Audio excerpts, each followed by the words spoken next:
अल्लाहुम्मा सल्लि अला मुहम्मदिन व आलि मुहम्मद। बिस्मिल्लाहिर्रहमानिर्रहीम अल्हम्दुलिल्लाहि रब्बिल आलमीन वस्सलातु वस्सलामु अला अशरफिल अंबिया'i वल मुरसलीन।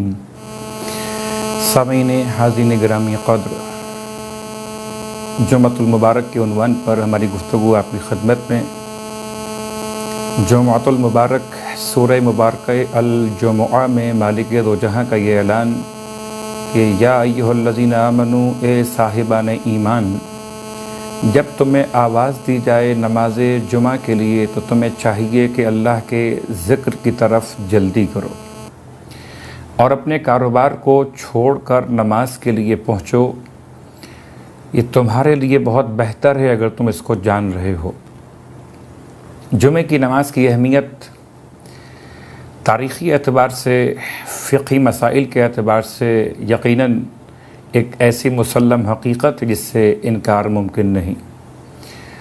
पूरे कुरान मजीद में इस ख़ास नमाज का तज़किरा किया गया निदा के एतबार से, वो नमाज जुमा है। नमाज जुमा की तारीख़ अगर मुलाहिज़ा की जाए तो मदीने मुनव्वरा में सरकार ख़त्म मर्तबा सल्लल्लाहु अलैहि वसल्लम की आमद से पहले आप वादी क़ुबा पहुँचे हैं। दिन था पीर का और रबीउल अव्वल की 12 तारीख़ थी। आपने क़ुबा में 4 दिन क़याम फरमाया और जब आप क़ुबा से निकल कर मदीने मुनव्वरा की तरफ गामज़न हुए तो कबीले बनी सालिम के इलाक़े में पहुँचकर दिन जुमे का वाक़या हुआ। कहते हैं कि अल्लाह के रसूल की आमद से पहले मदीने मुनव्वरा में असअद बिन ज़ुरारा नामी सहाबी रसूल ने, जो अंसार में शुमार किए जाते हैं, मदीने के साहिबान ईमान को जमा करके एक नमाज जमात के तौर पर कायम की। गालिबन ये नमाज ज़ोहरैन की नमाज के तौर पर एक जमात के उन्वान से थी, जिसको बाद में जुमे के नाम से याद किया गया। फ़िक़ही मसाइल उसके साथ साथ सामने आए और ये नमाज असअद बिन ज़ुरारा सहाबी रसूल, जो आपके अंसार शुमार किए गए, मदीने मुनव्वरा के रिहायशी थे। दिन इंतखाब किया गया, हफ्ता और इतवार 2 दिन मखसूस थे, एक यहूदियों के इज्तिमाई इबादत के लिए और एक ईसाइयों की इज्तिमाई इबादत के लिए। तो हफ्ता और इतवार से पहले के दिन का नाम था यौमुल अरूबा। यौमुल अरूबा का इंतखाब किया साहिबान इस्लाम ने मदीने मुनव्वरा में और ये पहली जमाअत जिसे बाद में जुमे का नाम दिया गया, जो ज़ोहरैन की नमाज की शक्ल में थी। इसमें 40 अफराद जमात में शामिल थे। एक गोस्फन ज़िबा किया गया था जिसका खाना तैयार किया गया। ज़ोहरैन की नमाज के बाद भी खाना हुआ और शाम तक लोग वहाँ पर रहे। उसके बाद से मदीने मुनव्वरा में यौमुल अरूबा के दिन लोग जमा होते थे और एक नमाज जमात के साथ पढ़कर खाने का इंतज़ाम करते थे। अल्लाह के रसूल जब मदीने मुनव्वरा पहुँचे, कबीले बनी सालिम के इलाक़े में आपकी आमद और दिन था यौमुल अरूबा और उस दिन का नाम फिर जुमे के नाम से याद किया गया कि इज्तिमा और जमाअत की बुनियाद पर इसको जुमे का नाम दिया गया। ज़रा सा तलफ़्फ़ुज़ की वजाहत कर दी जाए। जुमुआ असल लफ्ज़ अरबी के अतबार से, अलबत्ता उर्दू में इसे जुमा कहकर इज्तिमा के उन्वान से तर्जुमे के साथ मालूम किया जाता रहता है। तो अल्लाह के रसूल ने पहली जुमे की नमाज कायम फरमाई अपनी इमामत में, वो रबीउल अव्वल का महीना और मदीने मुनव्वरा कबीले बनी सालिम। फिर आपका फरमान जुमे की नमाज के हवाले से इरशाद फरमाते कि तुम पर जुमे की नमाज पढ़ना लाजिम है। अगर कोई इंसान जुमे की नमाज को उसकी अहमियत को कम समझते हुए, उसे हक़ारत के साथ मामूली ख़याल करते हुए तर्क कर देगा तो याद रखो, ना उसकी नमाज कबूल है, ना उसका रोज़ा कबूल है, ना उसका हज कबूल है, ना उसकी ज़कात की अदायगी कबूल है, ना उसका कोई और अमल खैर, अमल सालेह कबूल है। तो जुमे की नमाज की अहमियत की बुनियाद पर अल्लाह के रसूल की रवायत और मासूमीन के फ़रामीन के एतबार से कि जब जुमे की नमाज वाजिब आइनी हो और कोई इंसान वाजिब आइनी को तर्क कर दे, ऐसी सूरत में 3 लगातार जुमे की नमाज अगर तर्क की जाए वाजिब ऐनी होने की सूरत में, फ़र्ज़ होने की हैसियत में, तो 3 फ़राइज़ को बग़ैर किसी उज़्र शरई के तर्क कर देना निफ़ाक़ की अलामतों में शुमार किया जाता है। तो निफ़ाक़ की अलामतों को इस बात से मुत्तसिल कर दिया गया। बहरहाल वाजिब ऐनी का मतलब वाजिब की अक़साम पर तवज्जो। आइए अब चंद मसाइल पर गौर करते हैं कि जुमे की नमाज की हैसियत आज के दौर में क्या है। पहली बात तो ये वाज़ेह रहे कि कुरान मजीद की आयत के एतबार से कि इज़ा नूदिया लिस्सलाति मिन यौमिल जुमुअत, जब तुम्हें जुमे के दिन पुकारा जाए जुमे की नमाज के लिए, तो तुम्हें चाहिए कि तुम जल्दी करो ज़िक्र खुदा की तरफ। तो इस आयत की हैसियत में वाजिब का तो अंदाज़ा हो गया। अलबत्ता वाजिब की अक़साम उसूल फ़िक़ह की बहस में मालूम की जा सकती कि मराज उज़्ज़ाम के नज़दीक वाजिब ऐनी नहीं, वाजिब तख़यीरी यानी इख्तियार है। ज़ोहर की नमाज और जुमे की नमाज दोनों में किसी एक को वाजिब के तौर पर पढ़ा जाना किफ़ायत करता है। अलबत्ता जब ज़ुहूर इमाम ज़माना अलैहिस्सलातु वस्सलाम मुनक़िद हो या जब हुज्जत खुदा का ज़माना ऐसा हो कि मासूम मबसूतुल यद हो, यानी कि मासूम के इख्तियारात ऐसे हों कि आपकी गर्दन पर किसी जालिम की बायत का तौक़ न हो, तो ऐसी सूरत में जुमे की नमाज में शिरकत वाजिब ऐनी है। जुमे की नमाज में शिरकत वाजिब ऐनी मासूम के ज़माने। इसी एतबार से इमाम सज्जाद अलैहिस्सलातु वस्सलाम का वो जुमला कि ईदैन की नमाज के और जुमे की नमाज का ताल्लुक़ हम अहले बैत से था कि हमारे हुकूक में से एक हक़ था जिसे ज़ालिमों ने हमसे छीन लिया। यहाँ बाज़ लोग ख़याल करते हैं शायद कि आज के ज़माने में जुमे की नमाज का कायम किया जाना मासूम के फरमान के शायद ख़िलाफ़ है। ये गलत फहमी है, इसलिए कि आज जुमे की नमाज शिया इस्ना अशरी एतबार से जहाँ पर भी पढ़ाई जा रही है, वाक़ हो रही है, वहाँ खुतबे दोव्वम में आइम्मे मासूमीन के नाम लिए जाते हैं।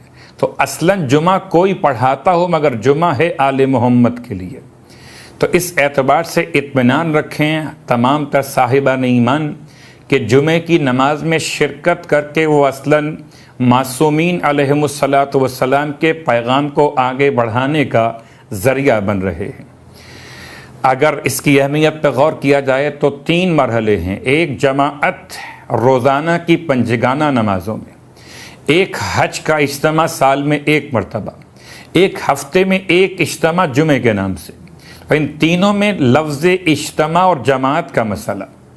अल्लाह के रसूल की बारगाह में आने वाला शख्स कहता, या रसूल अल्लाह, मैं कई साल से हज पर जाने की कोशिश कर रहा हूँ मगर हज पर जाने का सरमाया जमा नहीं हो पाता। आप फरमाते हैं अलैका बिल जुमुअत, तुम पर लाजिम है कि तुम जुमे की नमाज में शिरकत किया करो। यानी कि कुछ ऐसे फ़वाइद जो हज में इंसान को मिलते हैं वो जुमे की नमाज में शिरकत से मिल सकते हैं। जुमे की नमाज की हैसियत फ़िक़ही एतबार से वाजिब तख़यीरी इमाम ज़माना के ज़माना ग़ैबत में, और इसमें 2 खुतबों के बाद 2 रकत नमाज का पढ़ा जाना।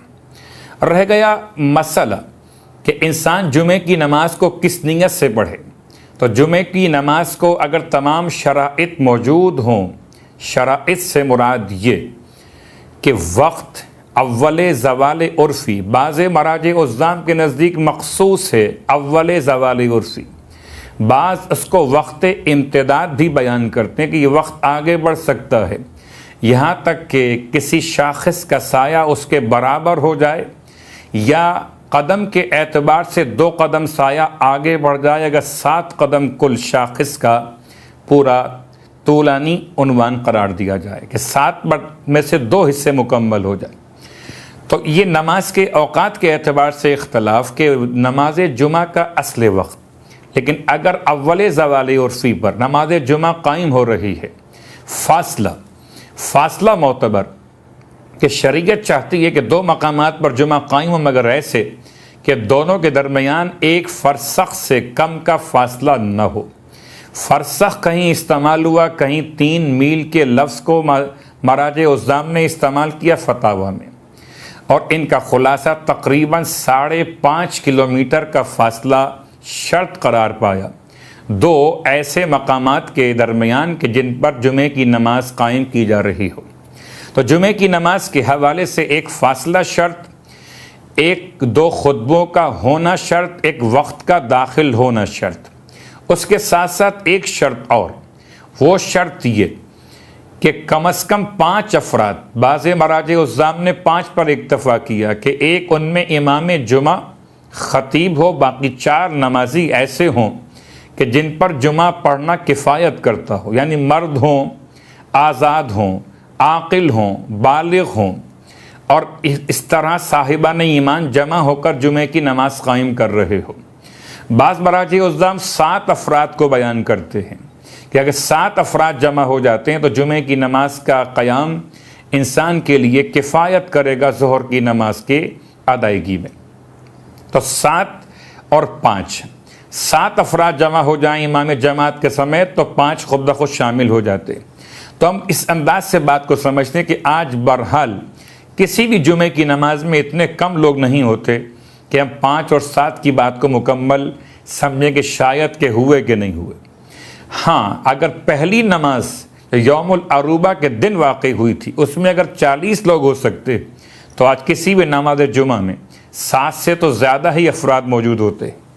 अब रही बात कि जुमे की नमाज की नीयत वाजिब तख़यीरी, यानी कि 2 रकत नमाज जुमा शराइत के साथ होते हुए आप नीयत करेंगे कि इमाम जमात इमाम जुमा की इक़्तिदा में अदा करते हैं। वाजिब तख़यीरी कहने की ज़रूरत नहीं है, वाजिब कहें क़ुर्बतन इलल्लाह, क्योंकि इख्तियार आपने कर लिया ज़ोहर की जगह नमाज जुमा, तो ख़ुद ब खुद लफ्ज़ तख़यीर मुकम्मल हो गया। अब उसके बाद जब आपने 2 रकत जुमे की नमाज अदा की है, रह गया मसला कि खुतबे में आपकी शिरकत हुई थी कि नहीं हुई थी। खुतबे में आपकी शिरकत, महाराज उज़्ज़ाम कहते हैं कि इंसान को खुतबे में आना चाहिए, और जब खुतबे हो रहे हों तो खुतबे को एहतियात वाजिब के तौर पर सुनना लाजिम या वाजिब कहा गया। और जब खुतबे इंसान सुन रहा हो तो आपस में गुफ्तगू ना करे, बल्कि खुतबों पर तवज्जो करे।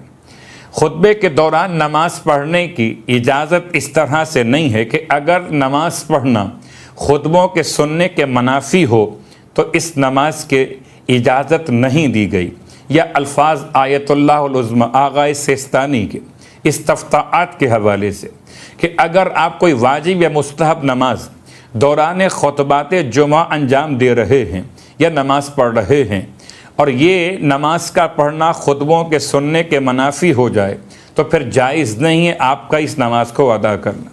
तो दौरान खुतबे की समाअत एहतियात वाजिब या अहवत के नाम से दरमियान में गुफ्तगू का रोक देना, जबकि ये खुतबात को सुनने के मनाफी हो। लेकिन अगर कोई इंसान खुतबात में शिरकत नहीं कर सका, खुतबे के बाद पहुँचा है, तो वो आखिरी वक्त कौन सा है जिसमें जुमे की नमाज में शिरकत की जाए तो जुमे की नमाज हो जाती है।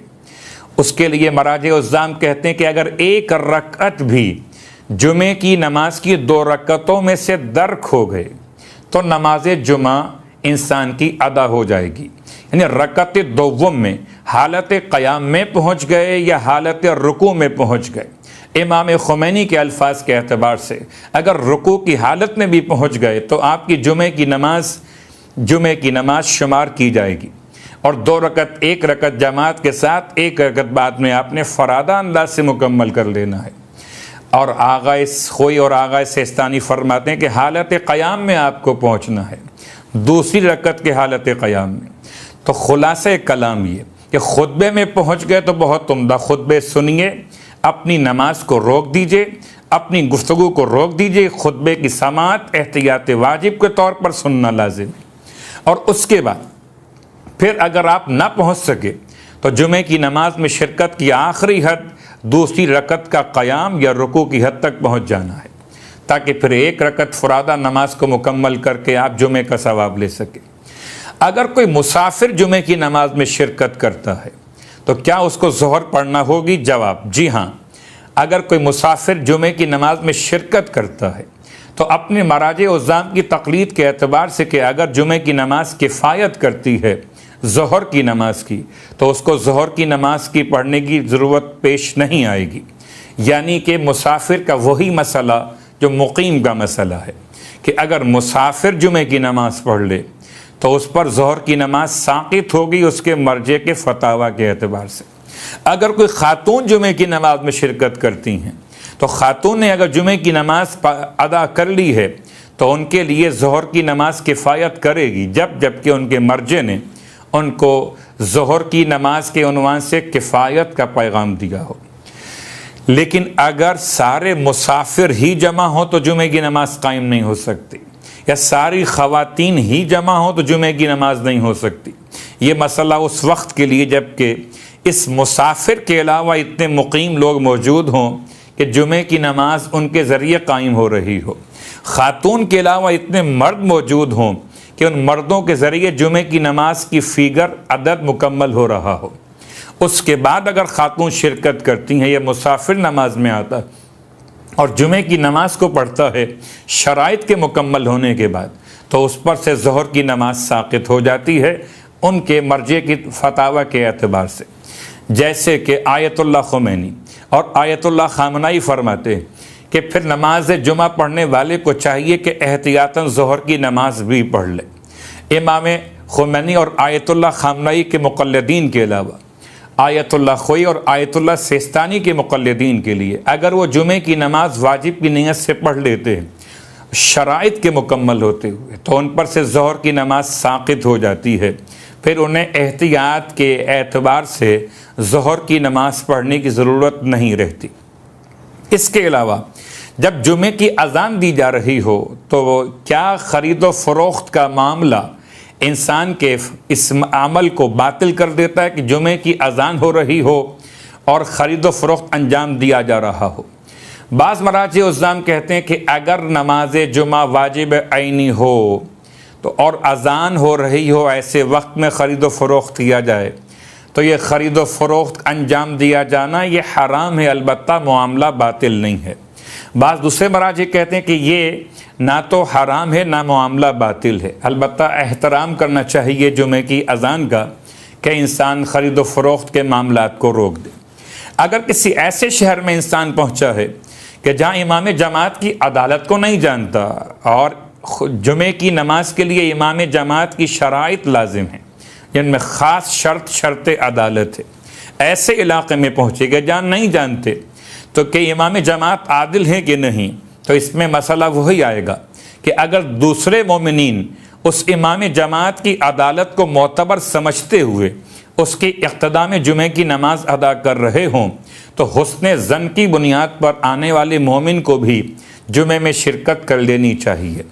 उसके साथ साथ दीगर मसाइल में कि जुमे की नमाज की अहमियत तो अपने मकाम पर, लेकिन किसी गैर शिया इस्ना अशरी इमाम के पीछे जुमे की नमाज जुमे की नीयत से अंजाम नहीं दी जा सकती। जुमे की नमाज के हवाले से जो सवालात जहन में आ सकते हैं उनमें से एक कि क्या कोई बच्चा जो मुमय्यज़ बच्चा कहा जाता है कि अच्छाई बुराई की तमीज़ कर सकता हो, क्या वो जुमे की नमाज़ पढ़ सकता है? जी हाँ, मुमय्यज़ बच्चा जुमे की नमाज़ पढ़ सकता है और उसके बाद ज़ोहर की नमाज का मसला वही होगा जो मराजे उज़्ज़ाम की फतावा के एतबार से उसको अंजाम देना होगा। जुमे की नमाज अगर इंसान अंजाम ना दे रहा हो तो क्या ज़ोहर की नमाज को आवाज़ बुलंद तिलावत किया जा सकता है? रकत अव्वल रकत दोम में जी मुस्तहब है कि अगर इंसान जुमे की नमाज ना पढ़ रहा हो, जुमे की नमाज कायम ना हो रही किसी इलाक़े में और वहाँ ज़ोहर की नमाज जमात से पढ़ना चाहें या फुरादा पढ़ना चाहें तो आप बाआवाज़ बुलंद रकत अव्वल रकत दोम में सूरतों की तिलावत कर सकते हैं। उसके साथ साथ तीसरा मसला कि क्या जुमे की नमाज से पहले जो गुस्ल किया जाता है वो वज़ू की किफ़ायत करता है? तो उसका जवाब ये है कि आयतुल्लाह खोई और आयतुल्लाह सिस्तानी के मुक़ल्लिदीन के लिए गुस्ल जुमा वज़ू की किफ़ायत करता है, जबकि आयतुल्लाह ख़ुमैनी और आयतुल्लाह ख़ामनाई के मुक़ल्लिदीन के लिए गुस्ल जुमा वज़ू की किफ़ायत नहीं करता। उसके बाद एक और सवाल कि क्या जुमे की नमाज के लिए जामा मस्जिद में इसका पढ़ना लाजिम है? तो जामा मस्जिद का उन्वान जमाअत की बुनियाद पर या इज्तिमा की बुनियाद पर रखा जा सकेगा। अगर फासला दो मकामात के दरमियान फासले शरई यानी कि 5.5 किलोमीटर का फासला मौजूद है तो चाहे उस मस्जिद को जामे कहा जाए कि ना कहा जाए, वहाँ जुमा कायम हो सकता है। इन तमाम तर मसाइल के साथ साथ कि जुमे की नमाज की नीयत, जुमे के खुतबात की अहमियत, ख़ातून के लिए, मुसाफिर के लिए, और उसके अलावा फासले के एतबार से दो मकामात पर जुमे के कायम होने का हवाला, इन तमाम तर फ़िक़ही मसाइल के साथ साथ फिर आपसे ये इल्तमास भी रहेगी कि हर एक मसले को तफसीली तौर पर जानने के लिए उलमाए मुस्तनद या साहिबान इल्म से इस्तिफ़ादा करते हुए अपने मराजे उज़्ज़ाम के मसाइल को ज़रूर मालूम कर लीजिएगा। अस्सलामु अलैकुम वरहमतुल्लाहि वबरकातुहू।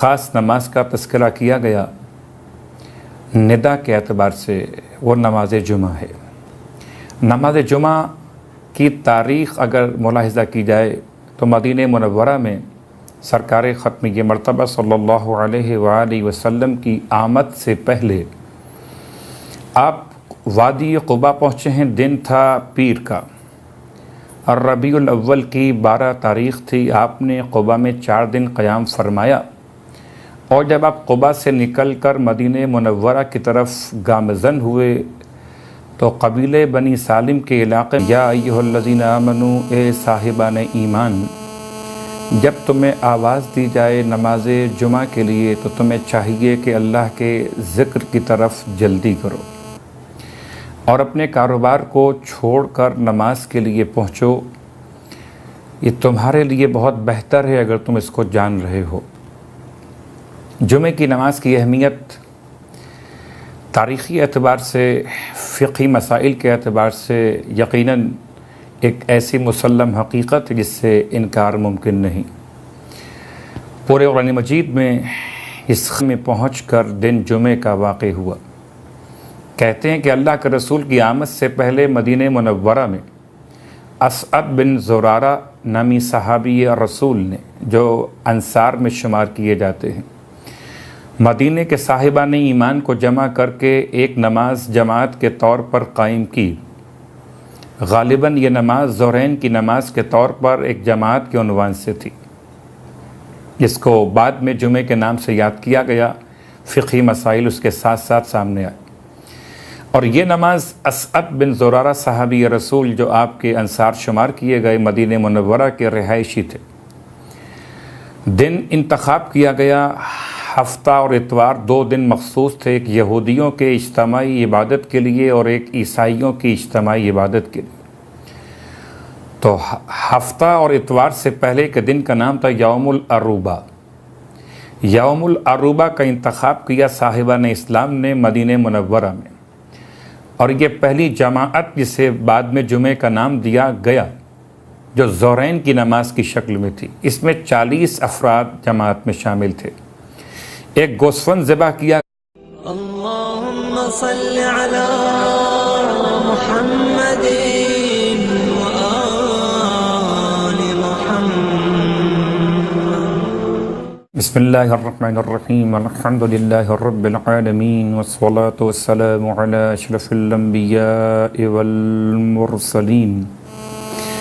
सामीन हाज़िन गिरामी क़द्र, जुम्मतुल मुबारक के उन्वान पर हमारी गुफ्तगू आपकी खिदमत में।